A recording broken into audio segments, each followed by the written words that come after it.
Hi! Ako ang inyong kunyang ng Hong Kong. Welcome to my channel. Sa mga hindi pa nakapag-subscribe, please subscribe na po kayo and click the notification bell para lagi kayong updated kapag may mga bago akong upload na videos.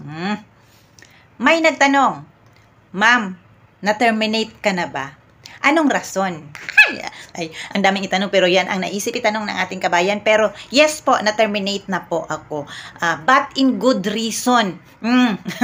Magtataka kayo, na-terminate ka na nga, pero good reason pa. Yes po, dito sa Hong Kong, meron pong dalawang klase ng termination. Yan ay good reason and bad reason. Oh, magtataka kayo, may mga good reason pala. Ikakatuwa ba natin yun dahil good reason?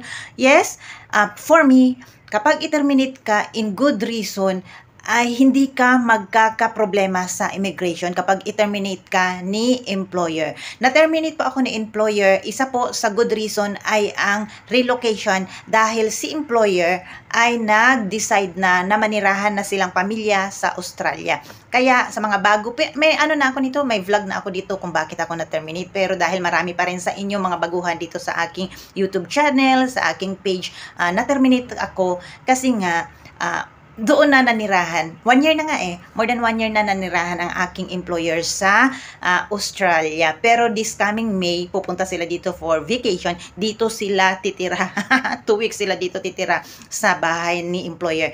So, sa mga hindi pa nakakaalam, ang employer kong lalaki ngayon at saka ang employer kong babae dati ay magkapatid. Kinuha lang talaga ako ng employer ko ngayon para mag-alaga sa kanilang mga anak na kasi, buntis ang aking employer ngayon. Ako ang mag-aalaga sa kanilang newborn baby. So, pinaghandaan nila. So, ang tagal-tagal ko talagang napending dahil nga talaga kinuha nila ako para mag-alaga sa kanilang anak. Pero, more than 1 year na ako dito. Ngayon lang nabuntis si ma'am. Kaya, ayun, waiting ako sa newborn baby. Good luck to me. Naalala ko yung mga employers ko dati, ang bait talaga, inisip ko nga na tatanda na ako sa kanila. Pero yun talaga, walang magawa kasi lumipat na sila sa Australia. Kaya ako na-terminate. Pati yung auntie, ang bait din. Pero, yun nga, yung sa mga nabanggit ko, yung employers ko, yung babae at saka yung anak niya, magbabakasyon ngayong May. Dito sila titira sa bahay ng aking employer. Kasi nga magkapatid yun sila, di ba?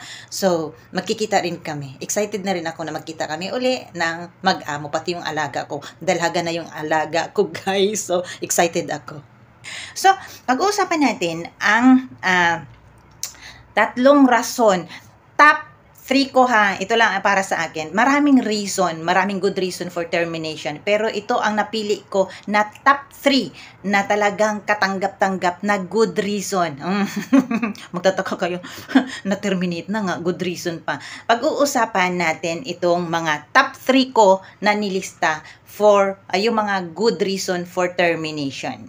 Dito sa Hong Kong, legal ang termination. Kung hindi ka na magustuhan ni employer, pwede kang i-terminate. Kung hindi mo rin naman magustuhan si employer, hindi na kayo talaga magkasundo, pwede kang mag-break contract. Pero pag-iisipan ninyo, guys kung kaya naman nating mag-stay sa employer, okay lang yan. Tiis-tiis, ganyan talaga ang buhay nating mga kunyang, mga OFW, makaranas tayo ng hirap. Pero kung kaya pa naman natin, wag natin i-break contract. Kasi sayang naman yung mga pinaghirapan natin bago tayo mag-apply, diba? So, ganito. Ang top 3 talaga na kino-consider ni immigration na good reason kapag tayo ay i-terminate ni employers. Marami pa namang i-consider na good reasons for termination, pero ito talaga ang top 3 sa aking listahan. Una ay ang relocation. Kapag ang iyong employer ay mag-decide na manirahan sa ibang bansa, ilalagay nila sa iyong termination letter ay ang due to relocation. So kapag mag-apply ka, titingnan or tatanungin ni employer, ni possible employer mo kung ano ang rason bakit ka terminate ng iyong employer, yung nakaraan mong employer. Kapag sasagutin mo na due to relocation, so wala kang bad record sa kanila, wala kang bad record sa immigration, at the same time, wala ding bad record si employer sa immigration. So that is good reason. At ang number 2, financial problem. So yung pagka-bankrupt ng business ni employer ay isa po isa pong rason na sa good reason din. Hindi naman natin ikinatuwa na nabankrupt or hindi ka na kayang pasahurin ni employer, pero wala po tayong magagawa. Alangan naman, i-hard or magtatrabaho pa rin tayo sa kanilang pamilya na hindi naman nila kayang sahuran tayo.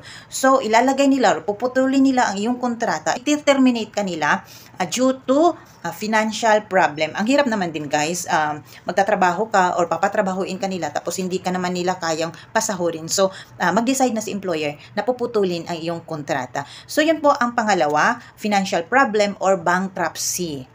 At saka ang number 3, death of employer. Huwag naman sanang mamatay ang ating employer, di ba? Wala namang gustong mamatay, pero kapag nangyayari na ang iyong binantayan or ang iyong employer ay namatay, ilalagay nila sa termination letter, ilalagay ng kamag-anak sa termination letter ay ang death of employer. Kasi kapag hindi ka na talaga kailangan ng kamag-anak kasi namatay na nga yung iyong binantayan, karamihan kasi na sa nangyayari niyan ay ang mga nag-aalaga ng matanda. So, kinuha ka nila dahil alagaan mo yung elderly, yung matanda.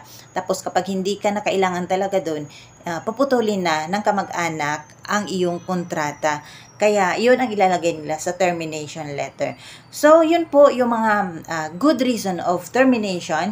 Ito yung ulitin ko, relocation, financial problem, at saka death of employer. Kapag yan ay mga reason o wala ka nang problemahin sa immigration at saka hindi ka magkakabad record nun, hindi ka mahirapan maghanap uli ng bagong employers kasi nga yun yung mga rason na hindi talaga maiiwasan at saka hindi nila iisipin na terminate ka dahil nagkaroon ka or hindi kayo nagkasundo ni employers. So may mga rason talaga guys, may good reasons and bad reason for termination.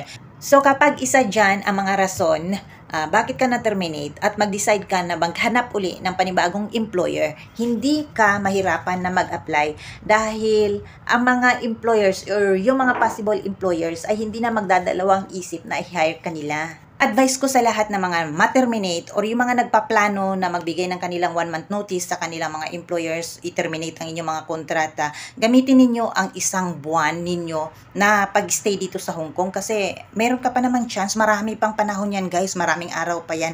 Huwag ninyong sayangin yung mga araw na yan, yung isang buwan na yan. Maghanap kayo ng mga employers dito. Ang dami-dami guys, pag dito ka na sa Hong Kong, hindi po mahirap maghanap ng employers. Kapag matyaga ka, huwag mo na kayong gagala-gala. Gamitin ninyo yung araw na yan, maghanap kayo ng employers, i-apply na ninyo. Huwag kayong umuwi sa Pilipinas na walang employers kasi ang hirap-hirap talaga. Ito mahirap talaga na kapag na-terminate kayo or nag-break contract kayo tapos mag-apply kayo sa Pilipinas uli, panibagong process na naman yan, ang dami-daming pera na naman na ilalabas ninyo kasi mag-uumpisa na naman kayo. So kapag nandito na kayo, i-grab ninyo ang opportunity, maghanap talaga kayo ng mga employers dito kasi hindi na kayo gagastos. At saka, ang hinahanap talaga ng mga employers kapag nandito kayo, ma-terminate ka man, good reason or bad reason, kapag nandito ka, anuhin mo na lang kung ano yung mga rason.